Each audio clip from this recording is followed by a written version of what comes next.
The orange pickup truck is by the curb. Derek's in the driver's seat, tapping the steering wheel with his finger while he listens to some country song. "Hey," I greet him, opening the door and getting in. "Took you long enough," he snarls at me as soon as I sit down. "I've been waiting forever." I try not to roll my eyes at him as I put my seatbelt on. It's been 5 minutes max. "It's 100 degrees outside, and my air conditioner doesn't work." He pulls away from the curb. I don't bother saying anything to him when he's in this mood, since I know nothing good will come from it. So instead, I look out the window and think about how everything will be different soon.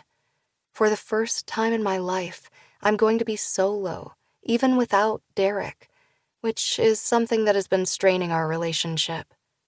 We started dating 3 years ago, and when it was time to apply to colleges, he somehow got it into his head I would follow him to wherever he got in.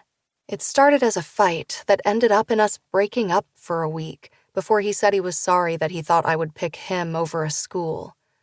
I didn't bother arguing with him because I had already decided which one I was going to. I had also already decided we would probably not be together by the time I left for school. He pulls up at the clearing, parking right next to another car before we get out. He walks around the truck and slides his hand in mine. At this point, I don't even think he wants to hold my hand. It's probably all for show. "I have to be home at midnight," I tell him, and he grunts. "Jesus, that's in like 3 hours. He lets go of my hand angrily. "It's ridiculous." "I also have to work tomorrow at 10, I remind him, "and you have to work at 8. "I don't need you to tell me what I need to do, Lila," he mumbles as we get closer to the group. "Whatever. I'm going to see the boys." "Have fun," I reply, relieved he's not going to be beside me, as he walks toward the 6 guys he hangs around with. They all call out his name when he gets closer to the circle, bringing him in for a side hug and some stupid handshake they made up a while ago. "Hey," I hear softly from beside me, and see my best friend Courtney coming toward me. "You guys got here late." She puts her arm around my shoulders. Courtney and I have been best friends since 2nd grade when she moved into town, and we sat next to each other on the first day of school. "Yeah, he had football practice until 8. I point over at Derek. "The guys are going to the barn to get some of the horses out." She motions with her chin toward the guys who look like they're walking toward the barn. There are lights lit up all around the fenced area. "Oh, fun," I say as we walk toward the area, seeing a couple of the guys come out holding 2 horses in each hand. "Are we going to race or what?" one of them says, and I shake my head. "You know what we should do? Boys against the girls," Becca suggests from beside me. "We all know who's going to win that one," Derek snickers, and I look over at him. "Is that so?" I fold my arms over my chest. I've been riding horses since I was 5, and my mother put me on a pony at the local fair.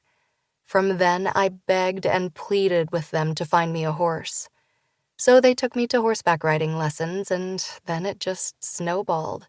If I wasn't in school, I was riding a horse. Only lately, it's been at the bottom of the list with all that I've had to do before leaving.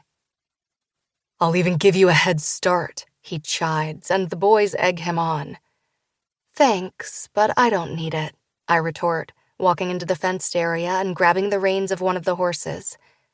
Before placing my foot in the stirrup and pulling myself up, I listen to the guys make the rules. I look over to see Derek also getting on his horse.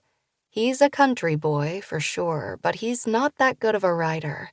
Just because he was born in the South doesn't mean he's a cowboy. We line up side by side as I lean down and rub the horse's neck. "Let's show them who's boss," I whisper as everyone lines up, standing on the bottom rail of the fence, both sides shouting for either me or Derek. "Get ready." I scoot down closer to the horse. "Get set." I look over to see Derek smirking as if he has this. "Go." The second I hear the word go, I kick the side of the horse. I don't even look over at Derek as I make my way around the fenced area and back to the start line. I cross it and look back to see Derek right behind me, which means I won. To keep listening to this audiobook, I've left you a link in the description so you can do it, at no cost thanks to Audible's 30-day free trial.